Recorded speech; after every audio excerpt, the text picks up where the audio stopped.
Welcome to SEN Insights, powered by Rubric, the podcast focused on what's shaping the post-secondary student experience sector right now. I'm Paul Clayton, CEO of SEN. In each episode, we explore the key issues, ideas, and successes across the sector, from leadership and funding to wellbeing, data, and impact. Through conversations with sector leaders and practitioners, SEN Insights shares practical insights you can apply to your own organisation to strengthen student experience and outcomes. So let's get into today's conversation. G'day everyone, and welcome back to SEN Insights, powered by Rubric, the podcast for professionals working in student experience. Now, if you work in the student sector, you know that our customers, our students, don't come to campus for lectures. They come for the connection. They come for the clubs, the sport, the volunteering, and the entire student experience ecosystem that defines their transition into adulthood. But as the world shifts, so do the expectations of people walking through our doors. We're currently navigating the rise of Gen Z and the fast approaching Gen Alpha. And if we're honest, sometimes it feels like we're speaking a completely different language. That's why I'm thrilled to have today's guest on the show. Scott Millar is the CEO of BOP Industries and is widely known as Australia's chief troublemaker, a title I think many of us in student life can appreciate. Scott started his first business in a Year 9 project and spent the last decade advising everyone from local councils to the AICD on how to actually lead, engage, and retain young talent. Today, we're going to pick his brain on what purpose really looks like for the 20-year-old in 2026 and how we, as a student experience professionals, can co-create the future of campus life with them. Organizations across the country and around the world, helping them really understand who the next generation are, Gen Z and Gen Alpha, thinking about how do we engage them as students, how do we engage them as professionals in the workforce, and how do we market to them as customers. At the same time, I also have a team and I get to work with about 30,000 primary and high school students across the Asia Pacific every single year, understanding what that next generation are really looking for out of their careers, in the workforce, and from the brands that they're absolutely loving. Exciting to be working with that's one of the things I love about the sector, working with young people, fresh ideas, fresh perspectives all the time. So let's talk about the keyring, the origin story. Tell me about where it all started. Yeah, absolutely. So for me, where I am now, I always say I'm a token Gen Z. I'm a 25-year-old with a TikTok addiction to back it up. But my journey actually started back when I was 14 years old as part of a school business program, initially selling keyrings at local markets. Now, I was never really expecting anything to come from it. If I'm being really honest, I did not want to study business as a subject. It was a subject that I just got put into, teach me good skills, and that's how the timetable landed. But I think for me, where it really kicked off was term 4 of Year 9. We got into groups, developed a product, wrote a business plan for them, and started running this as a business over the course of a term. My group and I were selling keyrings, printed on our school's laser cutter and sold around the school community for about $4. And as a group of 14-year-olds, we made around $400 over the course of a term, which is pretty cool pocket money as a Year 9 student. That's right. That's great. For me, it was awesome. And I think for me, that was all the encouragement I needed to say, hey, maybe this entrepreneurship thing could be interesting. Let's give it a crack. I essentially, over the past 10 years, grew it from selling keyrings at local markets to selling thousands of keyrings on different online stores and online platforms. Used the profits from that to start a holographic entertainment company. And by the time I finished high school, was running one of Australia's leading holographic entertainment businesses. At that point, there was a lot of publicity about myself and my story, and I found a lot of schools reaching out saying, look, there's a big push for STEM and entrepreneurship education in the curriculum, but nowhere in a teaching degree do you get taught how to do that. Could you come and have a chat to our students? And at the same time, a lot of organizations saying, well, how can we get more young people like you coming to work for us? So that's where my business, BOP Industries, is really playing in that space now, which has been so great to see. We've got an amazing team that work with, as mentioned before, about 30,000 students a year, building curriculum for teachers, working in the classroom directly with students, hosting education conferences for the K-12 sector. And then for me, I had the pleasure of getting to spend a lot of time in industry, really understanding for organizations like Qantas, like the Olympic and Paralympic Games and Westpac, what are the things that these organizations are looking for out of that next generation of consumer and employee, and making sure that the conversation's going both ways between the education sector and industry. Brilliant. Thanks for that. So we talked before you came on, and you mentioned about you were planning a biography, the baptism of fire, I think it was called. What was the steepest learning curve moment you faced as a teenage CEO that informs the advice that you give to, let's call them grown-up executives? Yeah, that's a great question. Now, anyone that's seen me present, and for those that came to SenCon and saw me present there, they would know my favorite quote is "Great things never come from comfort zones." And for me, I try and live and breathe that. I'm always identifying when I can push myself outside of my comfort zone in some way, shape, or form. Because I think as humans, we're wired to sit inside our comfort zone. We do something, we do it well, and we say, "Yep, that's safe, that's comfortable. I'm going to do the same thing again and again and again." But for me, every time I find myself getting comfortable, I try and push myself outside of that comfort zone. And I think for me, as a young entrepreneur, a young business leader, the biggest learning I've had pushing myself outside of my comfort zone, and that biggest learning curve, I think, has really been understanding the value that everyone brings. I heard a great quote very early on in my journey, and it was that everyone has something they can teach and something they can learn. And I think we quite quickly, we as humans are quite quick to discount people. Oh, they're too old, they don't know what they're talking about, they're out of touch, they're too young, they've got no experience, and or they're not, their job title isn't high enough for me to bother talking to them. But I think for me, particularly as a young entrepreneur, that's the biggest learning curve that I've had over the past decade, is that everyone, no matter what their job title is, how old they are, what logo they have on their business card, has something they can teach and something they can learn. And I think that really, for me, shines through in my advice today that I give when working with these leading organizations, is when today we work in intergenerational teams with 5 generations in the workforce together, every generation, no matter how senior or how junior, has something they can teach and something they can learn. So does that, moving on to navigating the boardroom as a younger person, because boardrooms are, historically filled with stuffy old people, old men, sadly. Um, how do you manage the authority gap, if you like, where you're the youngest person in the room advising people 2, 3 times your age? Oh, look, I must admit it can be a bit of a challenge. I always joke about the stale, pale males. It's the old white guys in suits. And the amount of times I've walked into a boardroom like that and been discounted very quickly because I look too young, my LinkedIn experience isn't that big.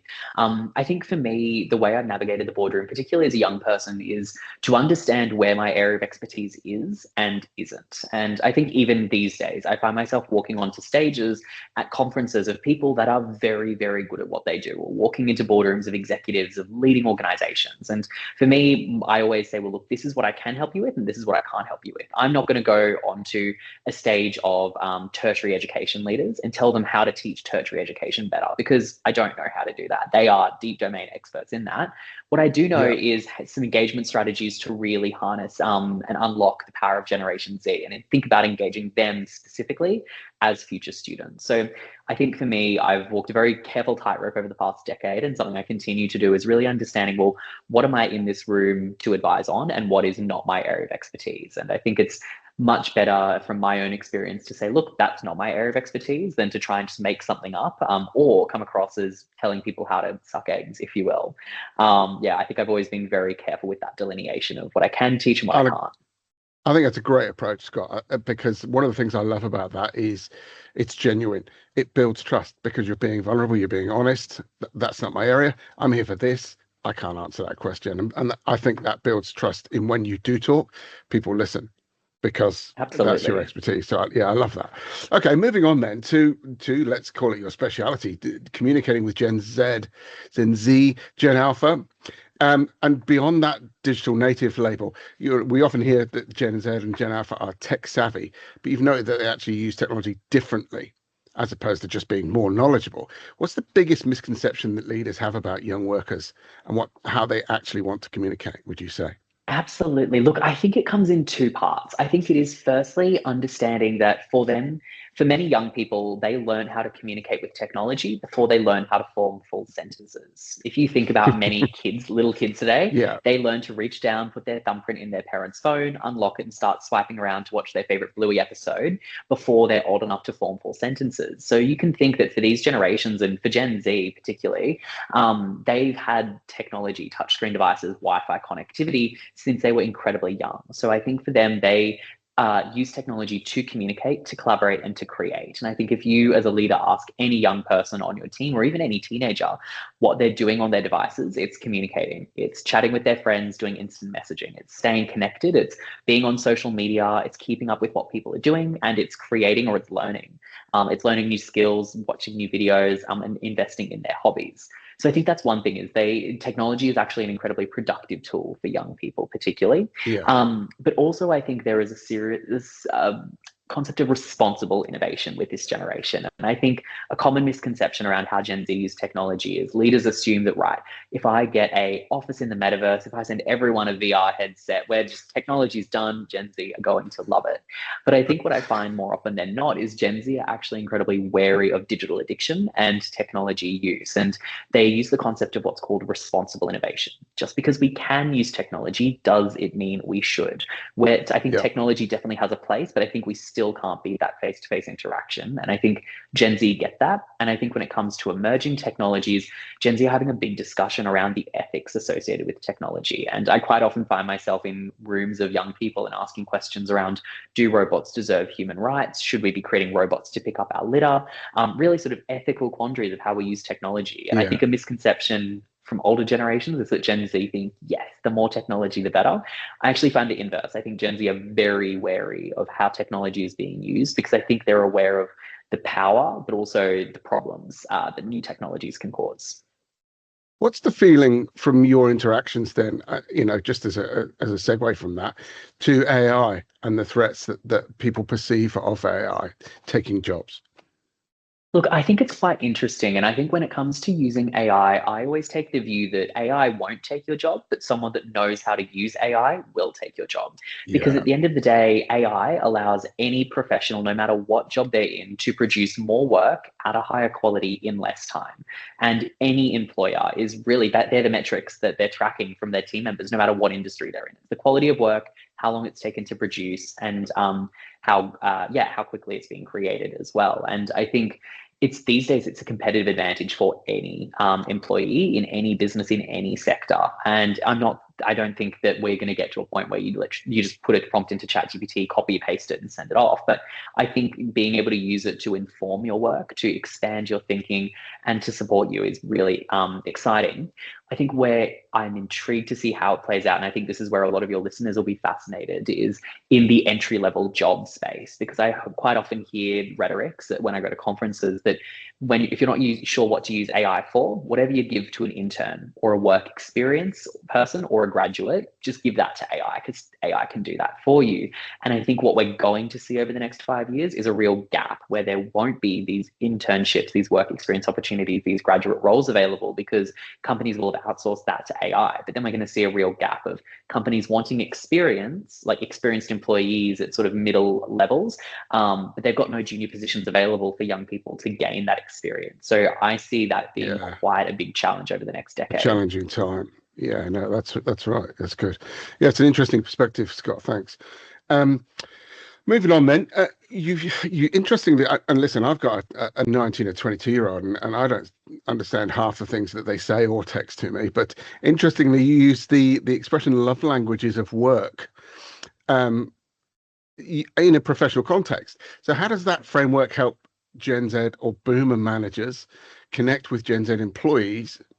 Sorry, Gen X or Boomer managers connect with Gen Z employees who have a completely different set of career values. Absolutely. Well, look, I think there is no questioning that Generation Z, they are a bit of a dopamine generation. We've grown up with social media where every time you flick your finger, you get a new post, a new dopamine hit. And I think quite often a complaint that I hear from older managers is that Gen Z feel like they just need constant reinforcement and positive reinforcement all the time. And I sort of challenge that notion and say, well, yes, but it doesn't need to be a pay rise or a promotion every time they do a good job. It can be something small, because I think at the end of the day, for Gen Z, the oldest Gen Zs are 30 at the moment, which means that they're still in their first decade of their career. Many of them don't have that confidence to know if they're doing a good job yet. They're still learning. And I think any reinforcement from their manager to sort of let them know that they are on track, they're doing good, is positive. And for me, I always like to use the concept of love languages. Now, love languages are quite often used in relationships. You've got physical touch, words of affirmation, acts of service, gifts, things like that, to understand how your partner likes to be appreciated. But what we can start to see is it's coming into the workforce. So it's really just understanding, how do your team like to be appreciated? So for me, one of my favorite activities with any team is to get them to take a professional love language. And then as a manager, you might know that one member of your team, words of affirmation might be their love language. language. So Yeah. I might just have to sit down and say, Paul, you did an amazing job on that podcast episode. I really loved how you did Thanks, A, Scott. B, and C really well. You went above and beyond. But then I might have other members of my team whose love language is acts of service. It might be saying, hey, Amy, you stayed late and we've been doing a lot of late nights in the office. Is there something I can take off your plate? Like, I just wanted to say thank you. Others, it might be gifts. And I've got a particular team member of mine that always has a can of Coke Zero on their desk at about 2 p.m. on any given afternoon. And I know that their love language, all I need to do is go out and buy a can of Coke Zero, which maybe costs $4, give it to them. And that's for them their way of saying, wow, I've been recognized, I've been rewarded for a job well done. Yeah, brilliant. So it's picking those little things that mean a lot to the people and ticking that off. That's great.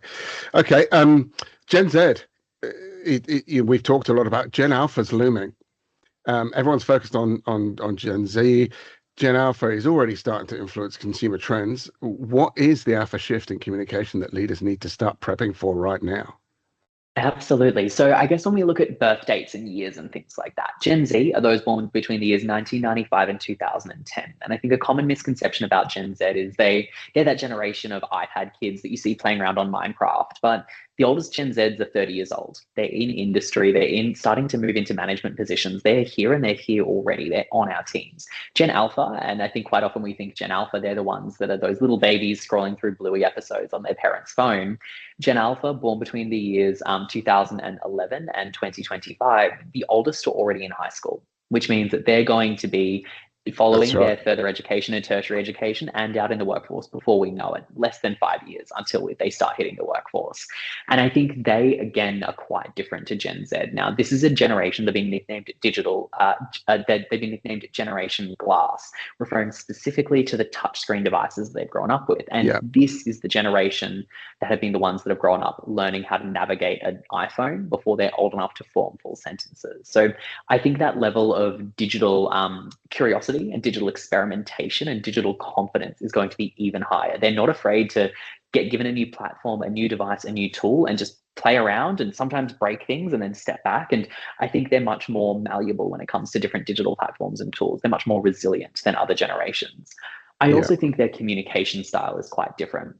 Gen Z, if I challenge anyone listening to try and get a Gen Z on the phone without a text message first or without a second phone call to follow up. They do not like talking on the phone.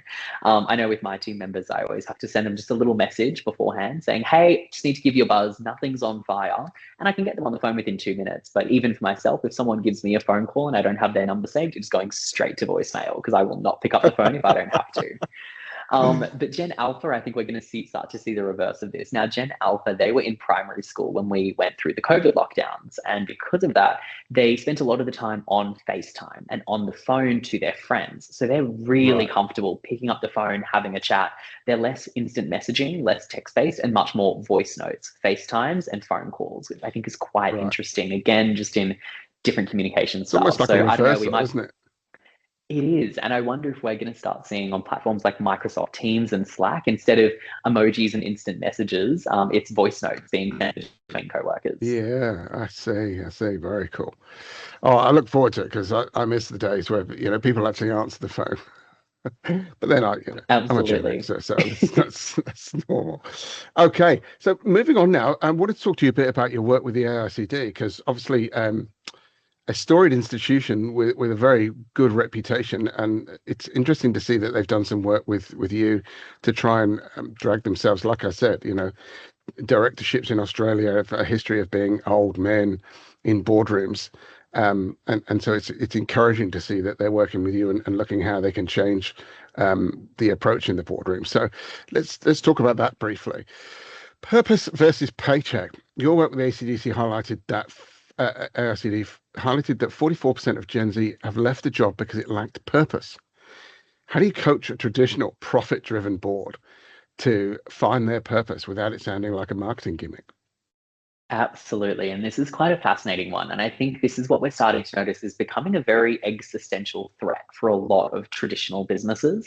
And we're starting to see this particularly, I think it's playing out at the moment in the professional services firms. Now, the professional services industry is an industry built off the back of 60, 80-hour work weeks, paying their employees very, very little in junior roles, flogging them for the promise that one day you'll be a partner, you'll be in a senior position Yeah. earning really big bucks. And the work is not super rewarding. It might not be very fulfilling. It's not changing the world, but you'll earn a lot of money. And what we're starting to notice is a lot of those companies are totally rethinking their talent pipelines, totally rethinking their recruitment and engagement and retention strategies because they're just not getting access to that top talent that they were getting 10, 20, 30 years ago.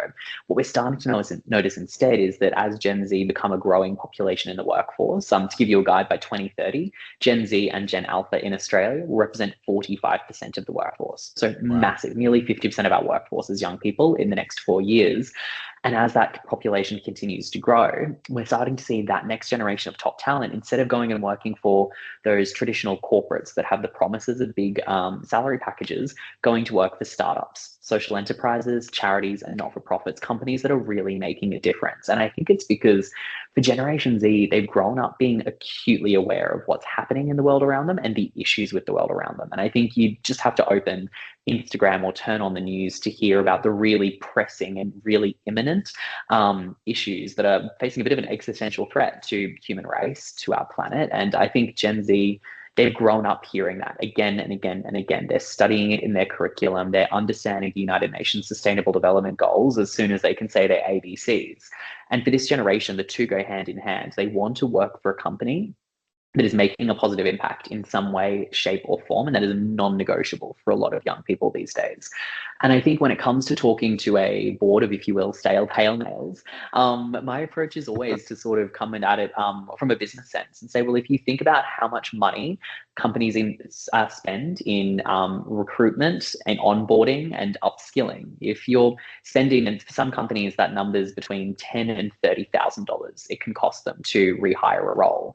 Yeah. And saying, well, look, if young people, then not like we know that attrition is a big challenge for organizations, particularly with Gen Z employees. The average young person finishing school today is going to be spending about 7 years in an industry before they do a complete career change. And if you think about that, for a company, that is a big expense that they're going to have to Yeah. incur pretty frequently. Like you're going to be spending $10,000 to $30,000 recruiting and onboarding and upskilling an employee before they're really sort of making that money back.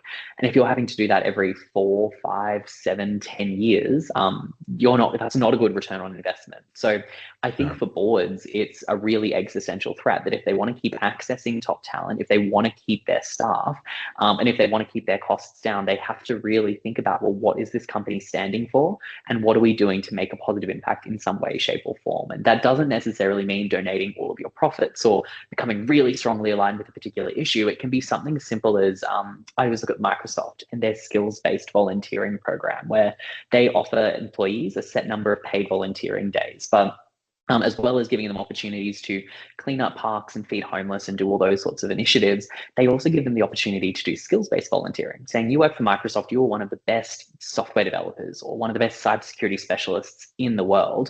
Why not donate those skills and donate that time to a charity, a startup, a not-for-profit, a social enterprise? You can still work for Microsoft on your Microsoft salary with your Microsoft logo on your LinkedIn, but you can be spending a couple of days a year or a few hours a week supporting a smaller organization, making a really positive impact with your skills. And I think that's what we're starting to see more of. And I think that's where boards need to take a really long, hard look at what their business is doing for the greater good, because it is an existential threat. It's no longer a nice to have. It's no longer a shiny sort of marketing campaign. It is core business these days. That's good. Just a slight segue from that. I have heard a lot around from different people, typically of my age or older, that Gen Z, they don't look at careers now. It's jobs. It's not 10, 20 years, it's 3 years. Bearing that in mind, and you also hear people say, fairly or unfairly, that there's a sense of entitlement. I've got a degree. Why aren't I a supervisor? Why aren't I a manager? How would you answer those statements? And are they real, or is it just a perception? Yeah, that's a great question. Look, and I think there's a whole piece here around Generation Z prioritizing lifestyle over legacy. Now, every generation, if you sort of look at history, tends to do the opposite of what their parents did. And for Gen Z, we're the kids of typically Gen X. And Gen X are a generation that are characterized by they really work hard. They don't ask questions, they don't complain, they just sort of put their head down and get that job done. And whether that takes 40 hours a week, 60 hours a week, or 80 hours a week, they do it. And I think for Generation Z, they've watched their parents go through that sort of corporate grind, that corporate hustle. But in the process, they've missed birthdays, they've missed celebrations, they've missed school assemblies, awards nights, things like that. And I think in a lot of Yeah. cases, Gen Z have then seen their parents taken advantage of by the company. They've been made redundant, they've been let go, they've been passed over for promotions. And I think for Gen Z, they've watched that and said, well, why? Like, I don't want to do the same thing. I want to be working for an organization that values me. I want to have a bit more autonomy, a bit more ownership in my career. And I'm not going to work 60, 80 hours a week if I'm not being remunerated for it in some way, shape, or form. And I think as on top of that as well, we're starting to see Gen Zs shift away from the traditional concept of the great Australian dream. I think for previous generations as well, and one of the reasons previous generations have worked so hard is success in Australia and New Zealand has been that you study hard, you get a good degree, you climb the corporate ladder, you get a good job, you earn a lot of money, buy a house, have a family, and that's success. But Yeah. we're starting to see in the current cost of living crisis that for a 30-year-old today in Australia, a house is going to cost them 8 times their annual salary. For their parents' generation Wow. at 30 years old, it was 3 times their annual salary. So what we're starting to notice is for many young people, they're actively saying, well, no, I don't want to buy a house. Home ownership isn't even on my radar. And we're seeing that in the statistics. I don't have the number on the right in front of me, but I think it's something around 70% of under 30s in Australia right now have said that they're actively saving for their next holiday over their home loan. So for many of Right. them, home ownership is not on the cards. So therefore, they've got a lot more financial freedom. They're not bound by a mortgage. They can afford to take career pivots. They can afford to start side hustles. They can afford to work freelance, part-time, contract work, things like that, because they're redefining what success, what careers, and what wealth creation looks like. And I think that's going to be fascinating to watch it play out over the next decade. Wow. So they're actually ending up more agile, even though they don't end up with that asset that we've always seen as part of your success story. It And gives I them an ability to move and create and choose more than we did.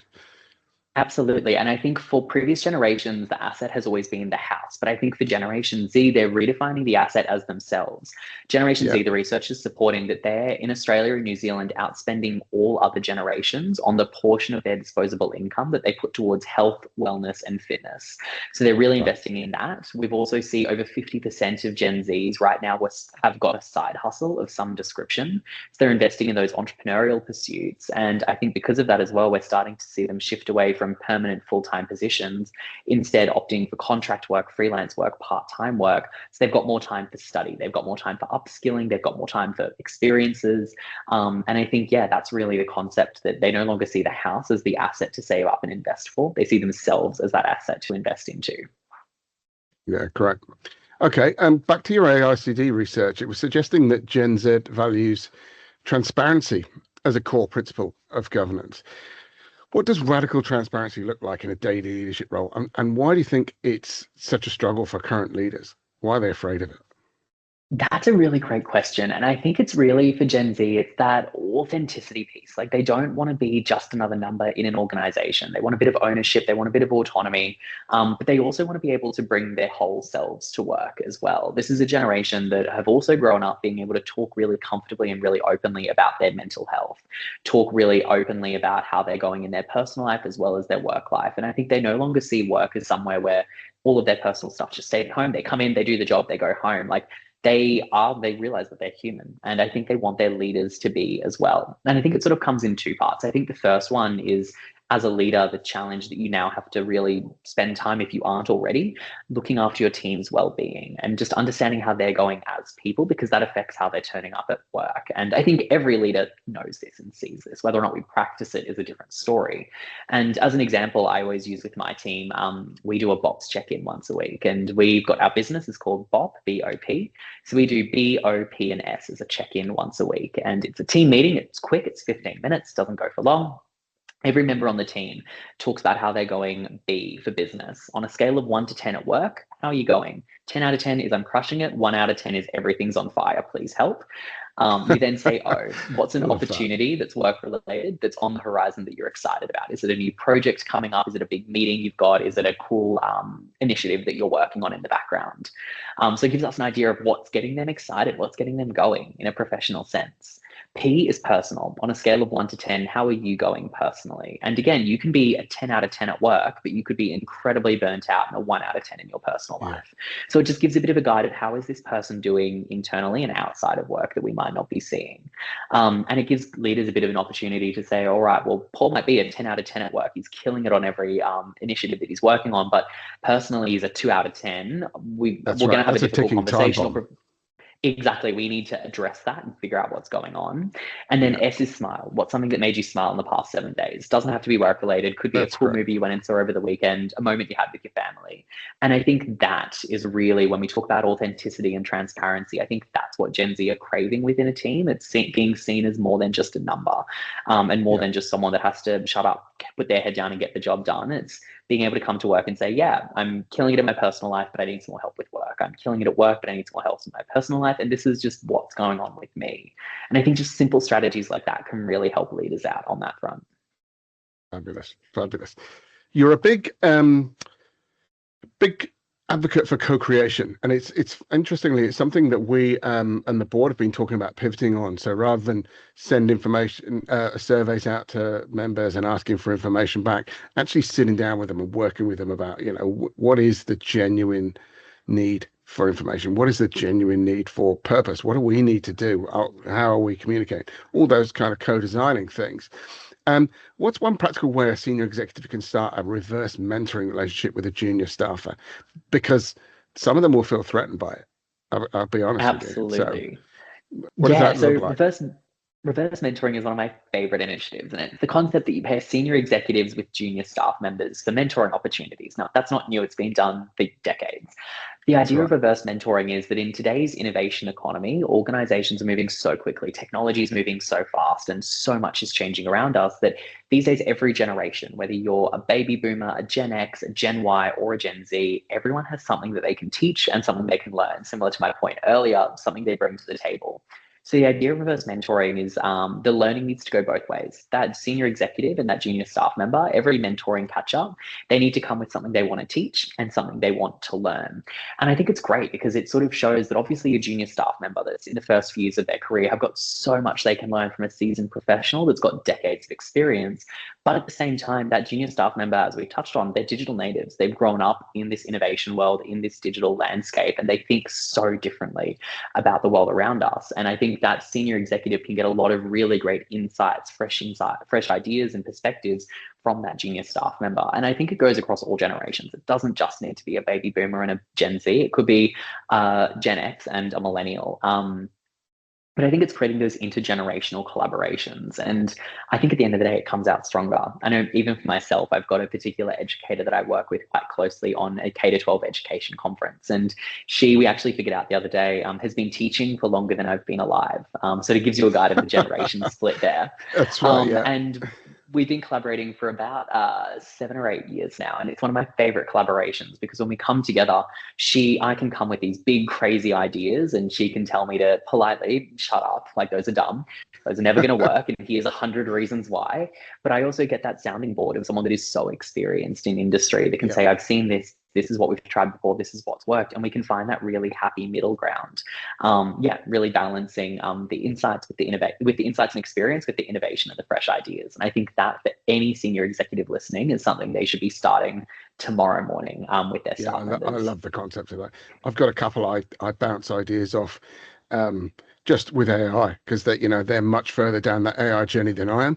I'm aware of its capabilities and I'm trying to use it more and more in my work and at home, in fact. But I feel that I'm not aware enough of it, and these younger guys are all over it. So I have regular catch-ups with those guys to have a look at that. So I think there's a huge value in it. Just to wrap up then, final one, you have this Japanese concept. How do you pronounce it? Ikigai, yes. Ikigai, so reason for being. Explain to me where that comes from, and also how how does that apply to modern workforce retention? And how can my members look for that in their place to try and create places where Gen Z, Gen Alpha want to stay? Absolutely. So an ikigai, it's a Japanese concept. There's a great book on it. Would highly recommend for anyone listening. And it essentially is a four-way Venn diagram where you plot what are you good at, what do you enjoy, what does the world need, and what can you get paid for? And if you can find something that sits in the middle of that, something that you enjoy, you're good at, the world needs, and you can get paid for, that is your true calling, that is your true purpose. And I actually quite often run this activity with young people, with high school students, but it's something that I've started to see creep into the workforce with early career professionals. And as a manager, it's sitting down with your team and almost doing this exercise to get your staff members creating what I like to call a personal elevator pitch that combines those things.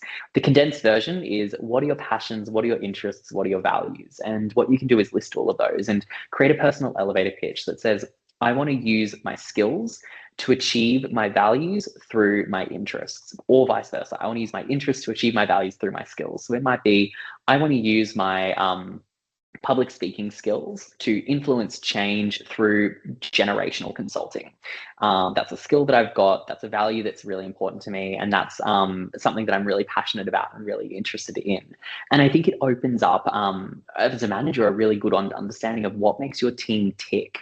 What are the things that they're really interested in? What are the things they're really good at? And what do they value? And then as a manager, it's thinking about, well, how can we start to align their role, their career opportunities, their growth pathways to those things, because that is how you get retention at the end of the day. And I think for young people, as I mentioned, they're not going to do the job just because that's the done thing, and they're not going to work overtime hours just because they have to. They want to know why. They want to know what's in it for me. And I think it sort of puts it back on the managers to really ask themselves that question of why would they work here and not somewhere else? Because if they could, and in today's talent market, it's so competitive, they could walk out the door and get a new job tomorrow. Why don't they? Why should they stay here? How are we aligning what they're doing with those passions, those skills, and those values? And it doesn't need to be a full rework of their role, a full rework of their job description, but it can be something as simple as another initiative that I really enjoy is Friday afternoon passion projects. And it's giving your employees some time, whether it's on a Friday afternoon or another time, like a time when they're not super productive. And I think if we all reflect on our own schedules, maybe after 3 o'clock on a Friday, not a lot happens.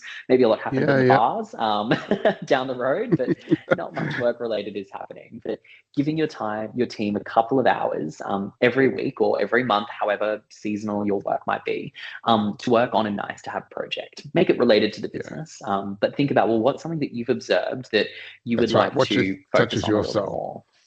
Absolutely. And I think you get some great insights. And I know I've seen this done with teams really effectively, where it can be, if it's, for example, 2 or 3 hours on a Friday afternoon, at the start of the month, for example, get people to sit down and say, well, these are the things I want to work on, set some really clear parameters where everyone's got some accountability there. And then once a fortnight, just get them to drop into a Teams or a Slack channel what they've done in that past fortnight related to that project. Every month, do a quick 10, 15-minute check-in with the team and just see how everyone's going with that particular project. And then I always like once a quarter or once every 6 months, do a showcase where everyone brings along what they've been working on over the 3 to 6 months, and they get to showcase that project to the rest of the team. That's very cool. Very cool. Excellent. Well, listen, some amazing insights in there, Scott, and hopefully plenty of lessons for our guys to take away and implement in the workplace to try and manage this new generation of workers that and customers. All of our guys work in the tertiary sector, so they're working and delivering to these Gen Z guys and soon to be Gen Alpha, like you say. So some really great stuff there. Listen, I can't thank you enough for being on board today. It's been a pleasure. Hopefully we'll cross paths again very soon, and I wish you all the best. Thank you so much, Paul. It's been a delight to stay on, and I hope everyone listening has a great day.